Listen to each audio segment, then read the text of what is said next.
صحیح بخاری کی حدیث نمبر 444۔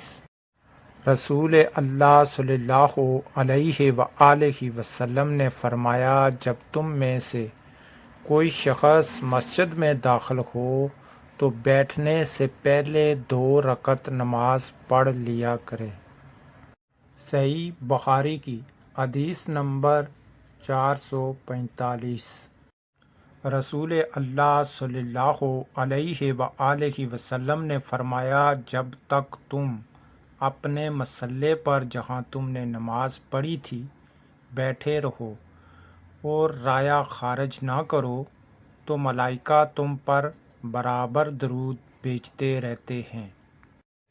فرشتے کہتے ہیں، اے اللہ اس کی مغفرت کیجیے، اے اللہ اس پر رحم کیجیے۔